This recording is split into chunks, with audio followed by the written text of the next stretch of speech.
সকালবেলা যমুনায় স্নান করে এসে যখন কি করলেন, ঝুড়ি খুললেন, দেখলেন বড় শালগ্রামটি স্বয়ং রাধারমণ মূর্তি ধারণ করে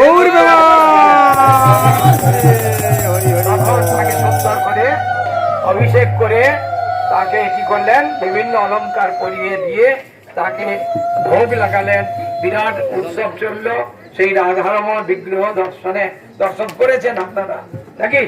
হ্যাঁ, সেই জন্য তারই মেন যার সেবায় আনন্দিত হয়েছিলেন তারই ভজন করি গোপাল ভট্ট বসে নাকি? এখন যাবো ওই সমাধি মন্দিরে প্রণাম করবো। কৃষ্ণদাস কবিরাজ গোস্বামী, বিশ্বনাথ চক্রবর্তী, রঘুনাথ দাস গোস্বামী, যার পাষাণের পঞ্চপাণ্ডব এখানে আছেন। একজন রাধাকুণ্ডে ভজন করছেন।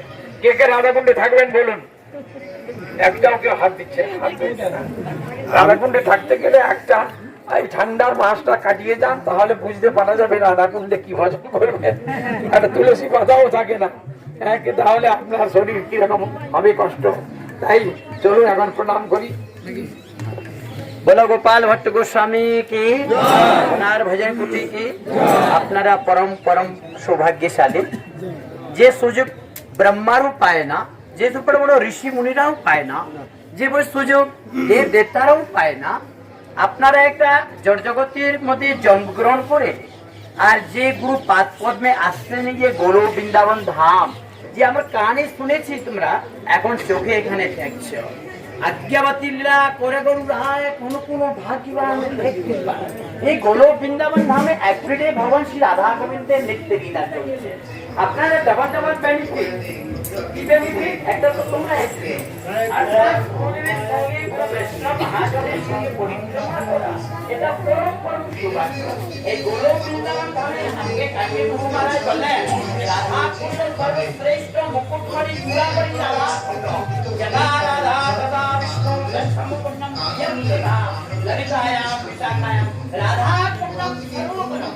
শ্রী মাধব বলছেন, হে রাধা চক্রণী, এই কুণ্ডেশ্বরী, তুমি সবচেয়ে শ্রেষ্ঠ, আর তোমার থেকে শ্রেষ্ঠ তোমার কুণ্ড ঘুরিয়ে আছে। দেখে কালকে রাধা কুণ্ডের জল কেমন ছিল, আর এখন দেখেন আজকে কি, আর কালকে এখন সাদা।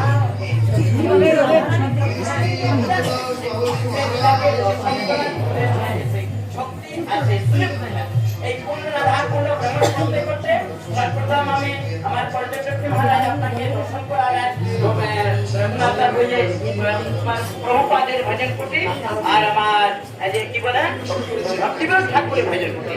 সেখানে তিনি ভজন করলেন, সেই স্থানে আপনি গেলেন। ওর থেকে আবার রঘুনাথ দাস গোস্বামী হা রাধা হা রাধা হা রাধা হা রাধা বলে এখানে রাত ত্যাগ করলেন, যেখানে আপনি দণ্ডবত প্রণাম করলেন। ও রঘুনাথ দাস গোস্বামী সমাধি মন্দির। তারপরে মা জাহ্নবা দেবী, ওনার ভজন কুটি নিত্যানন্দ শক্তি, সেখানে আপনি গেলেন। এখন আমরা গোপাল ভট্ট গোস্বামীর ভজন কুটিতে আসলাম। এখন এখানে রঘুনাথ দাস, রঘুনাথ পাল, কৃষ্ণনাথ কবিরাজ গোস্বামী, তারা পুষ্প সমাধি। এই দর্শন করে আমরা পঞ্চ পাণ্ডব, পাণ্ডবরা শ্রী ভগবান শ্রী কৃষ্ণকে বললেন, পাণ্ডবরা ভগবান মাধবের চরণ ধরে বললেন, আপনার কৃপায় আমার সব ইচ্ছা পূর্ণ হলো, আর একটা ইচ্ছা আছে।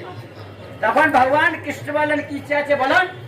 তখন তিনি বললেন, আপনার যে মাধুর্য লীলা গোলক বৃন্দাবন ধামে আনন্দিত হয়ে তিনি বিস্তার করেন, সেখানে আপনি থাকেন গোপীরা সখীরাকে নিয়ে, শ্রীমতী রাধা রানীকে ব্রজবাসীকে নিয়ে, সে একটু সেই ধামে আমরা থাকতে চাই, সেই লীলা একটু দর্শন করতে চাই। তাই গৌর প্রেমানন্দে ভগবান বলে, সেটাও তোমার ইচ্ছা পূর্ণ হবে। ভগবান শ্রী কৃষ্ণের দ্বারা পাণ্ডবরা তিনি পাঁচ ভাই একটা নিম বৃক্ষ জন্মগ্রহণ করে তিনি রাধা কুণ্ড শ্যামপুরের তটে তিনি ভজন করছেন। আমারা প্রভুপাদ গৌড়ীয় ধারা, এই যে যত গাছগুলো যারা আছে না, সব বড় বড় মহাজন, কেউ থুতু ফেলাবে না, কেউ পাতা ছিঁড়বে না, এরা সবাইকে তুমি প্রণাম করবে। এনাদের যদি কৃপা হয় তাহলে শীঘ্রই রাধা গোবিন্দ প্রেম দর্শন লাভ হয়ে যাবে। নিতাই গৌর প্রেমানন্দে।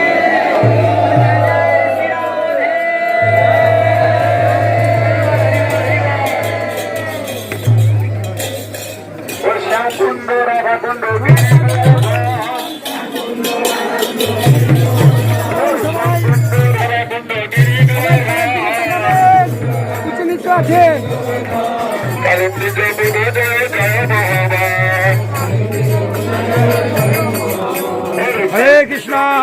হরে কৃষ্ণ হরে কৃষ্ণ।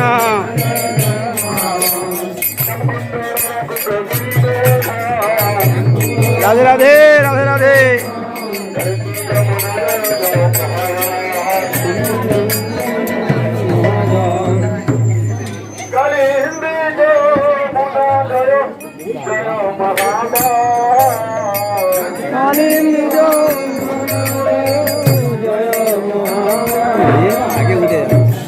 ঘাট বংশী ঘাট তবে সে গানে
পরিক্রমা মার্গে পরিক্রমা চলছে।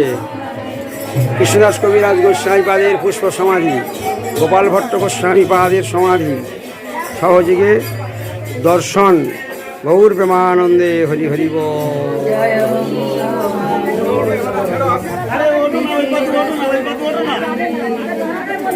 হরি বল হরি বল। হরে কৃষ্ণ।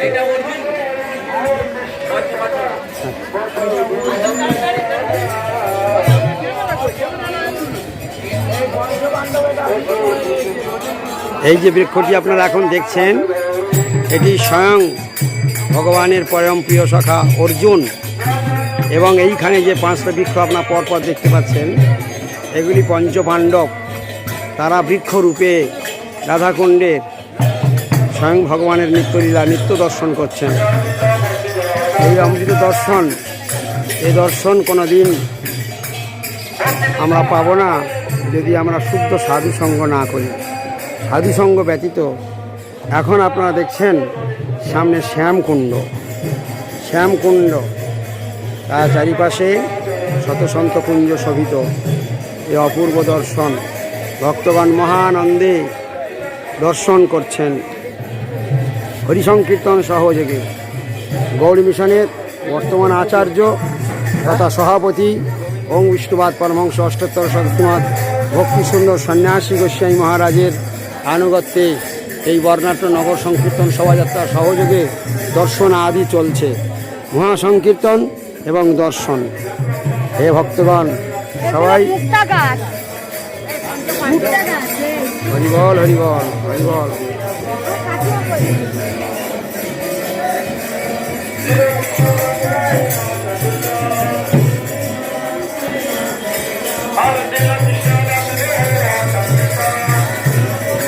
জয় হরিবল হরিবল।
করলেন? সমাধি পরিক্রমা করলাম নাকি ঠাকুর কাছে নাকি সমাধিতে রঘুনাথ দাস গোস্বামী জন্ম হয়েছিল হুগলি জেলার সপ্তগ্রামে। কি সপ্তগ্রাম নাম গেছেন তো? গেছেন। সেখানে জমিদারের পুত্ররূপে জন্মগ্রহণ করেছিলেন নাকি শুনেছেন কিনা? 500 বছর পূর্বে তার জমিদারি আয় ছিল 20 লক্ষ টাকা। তাহলে দিল্লি নবাবের আন্ডারে সমস্ত জমিদারির আয় ছিল 20 লক্ষ টাকা নাকি? সেই ছোটবেলা থেকেই তিনি কৃষ্ণ অনুরাগী, বারবার পালিয়ে যাচ্ছেন। শেষকালে তার বাবা কি করলো? একটা সুন্দরী দেখে মেয়ের বিয়ে দিয়ে দিল নাকি? বারবার পালিয়ে যাচ্ছে যখন, তখন তার মা বলল, এক কাজ করো না, একে দড়ি দিয়ে বেঁধে রাখো। তখন তার বাবা বলছে, স্ত্রী অপ্সরা সম আর ইন্দ্র সম ঐশ্বর্য। স্বর্গরাজ ইন্দ্রের মতো আমাদের ঐশ্বর্য। ঐশ্বর্য মানে ধন সম্পদ নাকি? আমার স্ত্রী কিরকম? অপ্সরার মতো। যাকে বাঁধতে পারলো না তাকে তুমি দড়ির বাঁধনে বাঁধবে নাকি? চৈতন্যে পাগল হয়ে গেছে, বারবার পালিয়ে যাচ্ছে। মহাপ্রভু তখন তাকে বললেন, হ্যাঁ কি বললেন? বলে এরকম বারবার পালিয়ে এসো না, গৃহে যাও, গৃহে থেকে কি করো? বাইরে বাহ্য ভাবে বাইরে দেখানো তুমি রাজকার্য করো নাকি? তোমার বাবা মা তো ছাড়বে না, অতএব বাইরে থাকো, মর্কট বৈরাগ্য না কোনো লোক দেখাইয়া যথাযুক্ত হৃদয় ভঞ্জ অনাসক্ত হইয়া নাকি? হ্যাঁ বলে পাঠিয়ে দিলেন। তখন ফিরে এসে এখন রাজকার্য দেখাশোনা করতে হচ্ছে জমিদারি নাকি? বাইরে দেখাশোনা করতে, কিন্তু অন্তরে তার নিষ্ঠা, পালাবো পালাবো পালাবো। মন তো নাই, মন তো মহাপ্রভু গৌরাঙ্গের চরণে রয়েছে নাকি?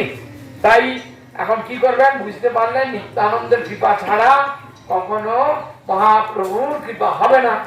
তাই এখন রঘুনাথ দাস গোস্বামী অপেক্ষা করতে করতে হঠাৎ নিতাই এসেছেন পানিহাটিতে, গঙ্গার তীরে বিরাট সব ভক্তদের নিয়ে পানিহাটি দইচিড়া মহোৎসবে গেছেন তো?